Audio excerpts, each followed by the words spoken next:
flag of the United States. Allegiance to the flag of the United States of America, to the republic for which it stands, one nation, under God, indivisible, with liberty and justice for all.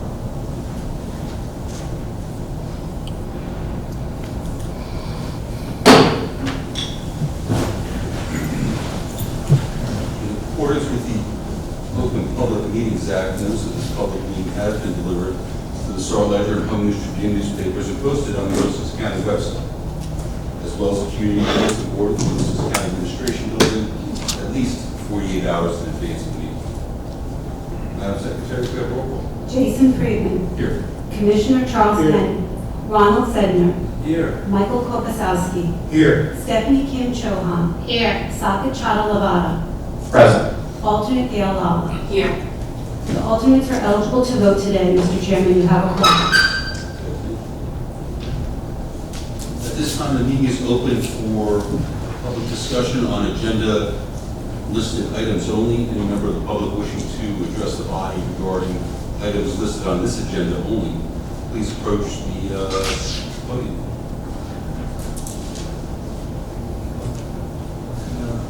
Public portion. Second. Who moved and seconded to close the public portion? All in favor? Aye. Any opposed? Motion carries. The next item is approval of the minutes from June 10th, 2025. During the time. Second. We moved and seconded to approve the minutes from June 10th. All in favor? Aye. Any opposed? Motion carries. See, we have no correspondence. That brings us to planning director. Thank you, Mr. Chairman. I would like to report on funding received by the Middlesex County for 3 projects. My predecessor previously reported to this board that the Middlesex County had received funding from FEMA for a southern Middlesex County flood study to the tune of $1.1 million approximately, which will allow us to conduct a flood assessment, identify potential flood mitigation projects, and conduct a high-level feasibility assessment of the projects for prioritization purposes. We now have a finalized scope of work, and we are working with the Office of Procurement to get competitive bids for professional services on this opportunity. Second is that the county received funding from the NJTPA for a transportation master plan to the tune of $400,000 through their sub-regional studies program. We are working with the NJTPA to finalize the scope of work at this point, and that will be followed up by procurement of professional services. The third project is congressional earmark funds for design and construction of a approximately 0.6 mile long multi-use path along Riders Lane. This is between Cranberry Road and Butterfly Park. Funding to the tune of $680,000. We are again finalizing on the scope of work on this project, and that will be followed up by procurement of design services. In addition to that, I would like to report on some staff promotions and new hires. First, Asta Negi was promoted to principal planner position in the Transportation and Mobility Division. Second, Brian Adamczyk of Land Management, he was promoted to the senior planner position. Third, Christopher Townley was hired as a principal planner in the Transportation and Mobility Division, who started on August 4th. Anna McQuarrie was hired as a senior planner in the Sustainability and Resiliency Division. She started on September 8th of this year. I want to congratulate them and wish them the best for the future. And that concludes my report. Asta Negi is here and Brian is here. Thank you very much. And congratulations and welcome all the new hires and advancements. Are there any questions on the planning director's report? Motion to accept. Motion. Is there a second? It's been moved and seconded to accept the planning director's report. All in favor? Any opposed? Carries.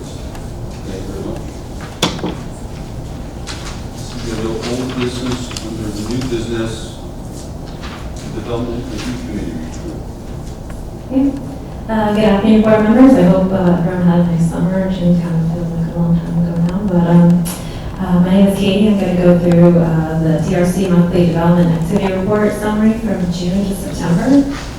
Starting with Table 1, applications on the monthly agenda shows that from June to September, there were a total of 75 applications, including 42 site plans and 14 subdivisions.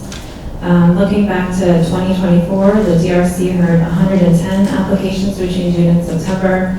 But if you were to eliminate the extensions, there were actually only 5 fewer applications during the same time period in 2025, 56 in 2025, and 61 in 2024. So I just wanted to note this because we've been able to discourage long-term extensions since the planning board's adoption of the extension policy last year. Moving along to Table 2, development activity for approved and conditionally approved applications. This provides a breakdown of residential units and square footage by use type. You can see that the industrial square footage continues to be the most represented use by square footage type, mainly due to warehouse development in the county. And we also saw a good number of multifamily and mixed-use residential units during this time period. Moving along to Table 3, highlights of development activity. In June, the DRC conditionally approved Journey Mill Industrial on Journey Mill Road in Sayreville. This borough-sponsored redevelopment project proposed a 250,000 square foot cold storage facility. And in this case, the applicant will provide a sidewalk and other public improvements along the property frontage, which ties into a county improvement project on Journey Mill Road, which will add to the sidewalk network in this area. The second project, in July, the DRC conditionally approved Segni JBM property on Route 9 and Jake Brown Road in Old Bridge. This application proposed a new commercial shopping center, as well as a small warehouse. This was not a county road application, so the provision of sidewalks and other public improvements would be the purview of the municipality. In August, the DRC conditionally approved an amended application for the Oaks at Glenwood and Old Bridge. This application was previously before the DRC back in 2006. It's located in the vicinity of Schulmeister Road and Route 9, and the applicant was just proposing to change the proposed unit mix for the project. Ultimately, there will be 1,056 units comprised of townhomes, garden apartments, and quadplexes, and there are also some single-family homes currently under construction. And then finally, in September, the DRC approved another phase of the Main Street development in North Brunswick on Route 1, which included 122 townhomes. And then finally, Table 4, exempt site plan shows that staff processed 10 exempt site plans between June and September. And exempt site plans are those that are not on a county road and have less than 1 acre of cumulative impervious coverage. Does anybody have any questions on the report? There's no questions, and a motion to accept the report. Second. Moved and second to accept the development review committee report. All in favor? Aye. Any opposed? Motion carries. At this time, the Middlesex County Office of Planning staffing report. Staff report. Laurie Sobel, supervising planner from sustainability and resiliency. Hi, good afternoon. I don't know if this is on. It's on. Hi, good afternoon. Laurie Sobel for Sustainability and Resiliency with one brief update today related to the county's farmland preservation program. And that is that this year the Middlesex County contracted with the Freehold Soil Conservation District to conduct the county's farmland preservation monitoring inspections, the state reporting to the New Jersey State Agriculture Development Committee, and the necessary landowner follow-up work for the 2025 monitoring season for all preserve farms with county-held easements. And this monitoring work is an annual requirement by the state for all preserve farms in the program. And the Freehold Soil Conservation District concluded all of the individual on-site inspections and state reporting over the summer. And they sent follow-up letters to landowners last week on October the 6th. The letters provided to farm landowners detail any areas of concern that were observed on site as they relate to the preserve farm's deed of easements. The letters also requested that farm owners respond within 10 days of receipt, advising on their plan to correct any areas of concern, including how much time the property owners believe is necessary to correct the issues. And the overall goal is to assist impacted landowners in working towards deed of easement compliance rather than violations.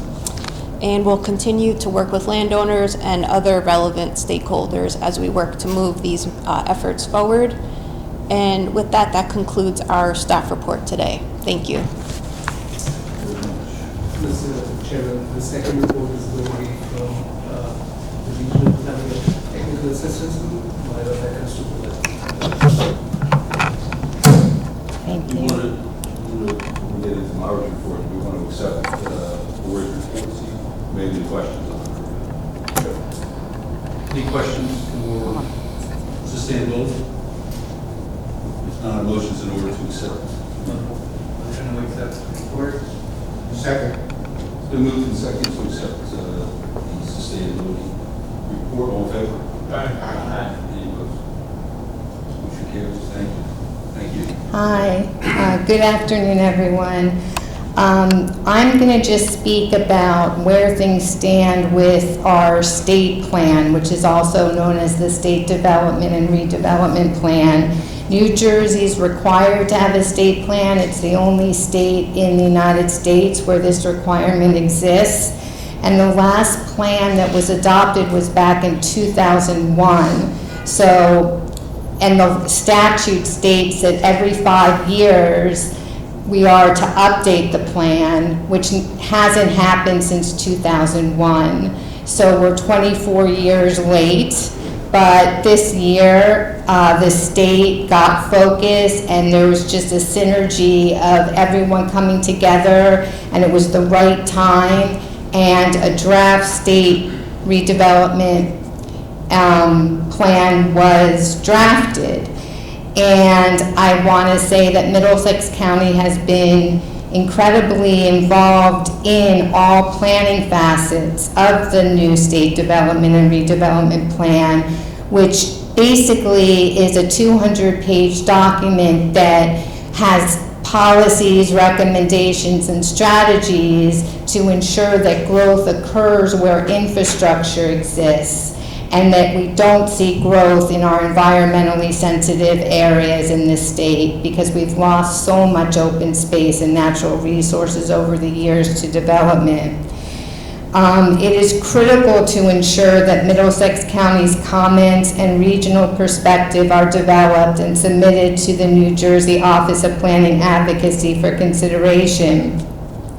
In that vein, a detailed comment letter has been drafted on the draft impact assessment, which is a supporting document to the state plan, which analyzes the impacts associated with implementing the goals, strategies, and policies of the plan versus what the impacts would be if the provisions laid out in the plan were not followed. This month, we've been working really hard on developing comments on both the infrastructure needs assessment and the draft final state development and redevelopment plan. And we are working with our consultants and finalizing our comments. And we anticipate submitting all of our comments on these 3 large-scale planning documents mentioned herein on behalf of the Middlesex County Commissioners by the end of the month. All state plan development committee meetings and state planning commission meetings were attended in September. That concludes my report. Does anyone have any questions? If there's no questions, the motion is in order to accept the report. Motion to accept the report. Second. Thank you. Moved and seconded to accept the report. All in favor? Aye. Any opposed? Motion carries. Mr. Chairman, the third report is from the Transportation and Mobility Group by our Standard Principal Planner.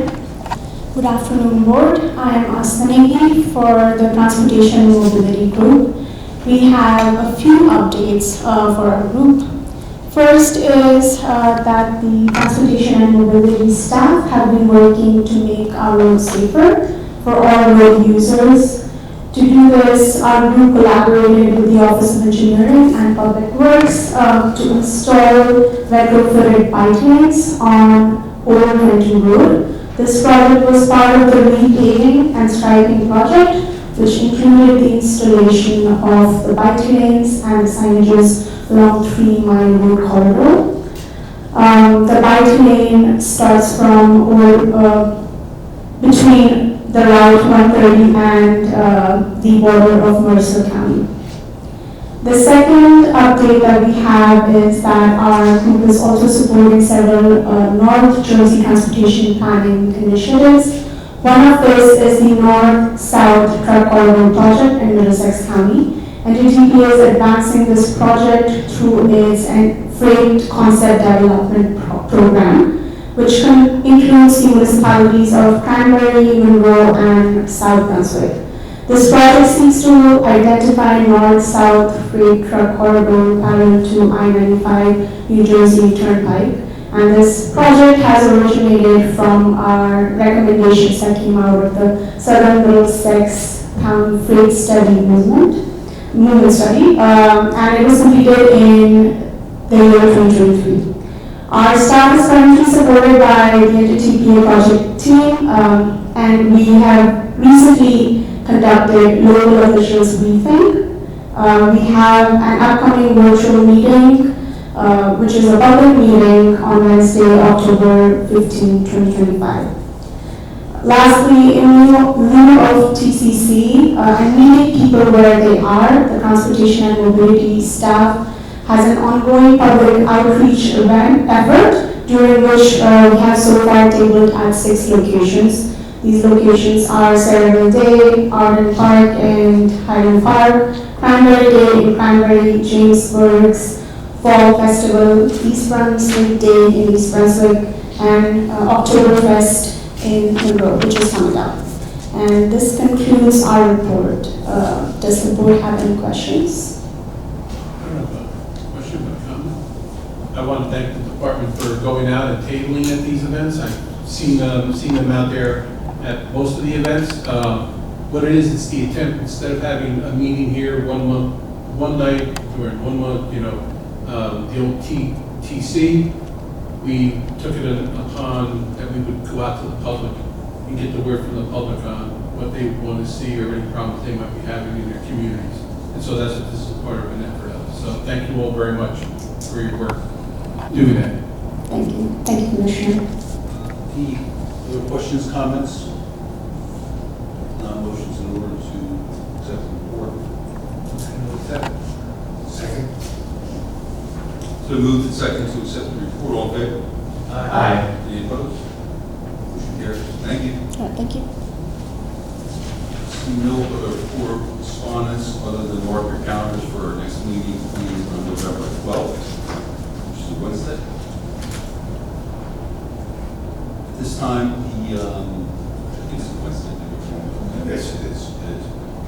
At this time, the meeting is now open for public comments on any item, any agenda item, or any item at all on the agenda or not.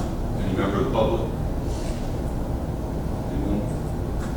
Motion to close the public portion. Second. It's been moved and seconded to close the public portion. All in favor? Aye. Any opposed? Motion carried. As we prepare to adjourn, just remember we have not only Halloween, but Veterans Day in front of us, and just take time to remember those men and women that serve their country. And other than that, motion is in order for adjournment. Motion to adjourn. Second. It's been moved and seconded to adjourn. All in favor? Aye. Any opposed? We stand adjourned.